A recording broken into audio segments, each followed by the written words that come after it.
together for Mr. Manish N, Director, India Sales and Strategy, Kissflow. How many of you have, first of all, heard about low-code, no-code as a platform, just low-code, no-code as a design paradigm technology?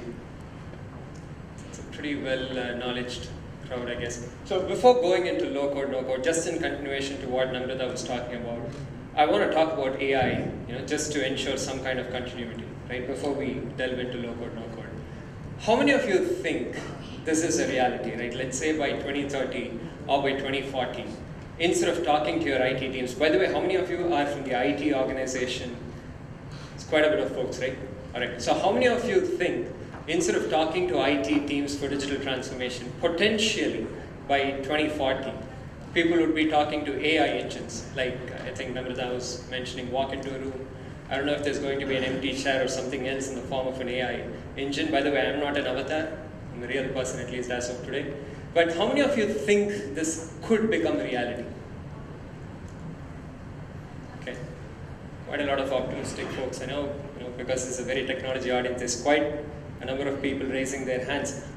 If that happens, how many of you then think divisions within large companies could become redundant? How many of you think that can happen? Okay, there's one person, two, slowly, yeah. All right, so I have a more positive outlook, looking into the future. And to think about the future, let's go back a couple of decades and see how technology has played out over the last couple of decades, right? Let's stick to the scope of enterprise automation. If you see how technology has evolved, the more technology has evolved, the more the scope for IT teams has been. That's how traditionally it has worked, right? Previously, you were deploying in Linux, you moved on to cloud. Have your IT teams reduced the number of deployment folks or engineers that you hire? No, you're hiring double. It's just that the skill level has changed. People who were doing Linux earlier had to be software engineers. Now someone who's doing cloud DevOps potentially need not do software engineering. Right? They can probably do a boot camp or learn GCP or AWS as a cloud ecosystem and then come into the tech world. Right? So as technology has improved, the skill barrier has reduced. Who gets into software, who gets into tech has changed. Right? Maybe, like way back, computer was not even science. Right? Then it became engineering, then it became technology. Maybe in the future when AI just takes over, it can potentially become art. Right? How creative can your IT teams get when it comes to applying technology? It could become that in the future. But right? The reason is because conservatively, this is a $50 billion industry. And I've been told that 50 billion is not even across, it's just BFSI, banking, financial services and insurance. It's a $50 billion industry. That's the market for these low-code platforms. And looking ahead, right, it's not just a buzzword today, 50 billion, it goes bust in the next 5 years when AI takes over or when something else happens. That's not a buzzword. Looking ahead, if you see leading analysts, they're predicting this to grow to 180 billion, 200 billion kind of industry. These are some staggering numbers. Right? So when you look at this, what we understand is in the next couple of years, at least for the next decade, the way you code for enterprise automation is just going to completely change. There's not going to be any writing lines of code. It's all going to be drag and drop. So you need a solutioning person. You need a process owner.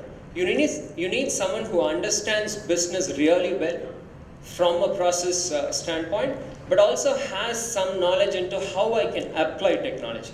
Right? You don't have to go into the weeds of technology. If you're creative enough, you can drag and drop stuff and get your work automated. Right? That's the era we live in today.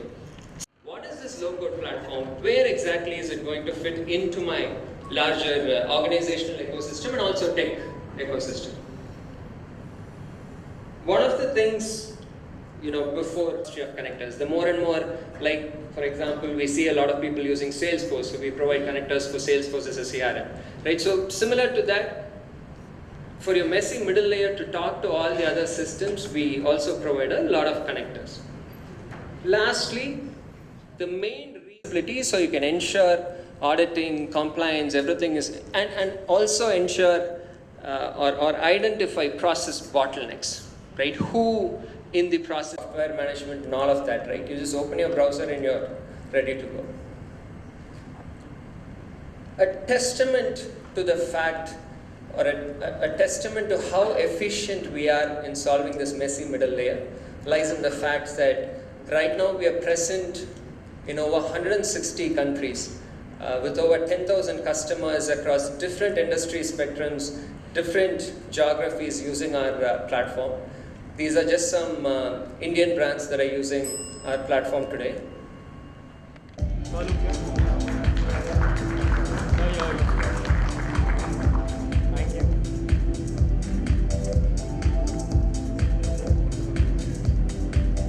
Thank you so much. Ladies and gentlemen, just a reminder before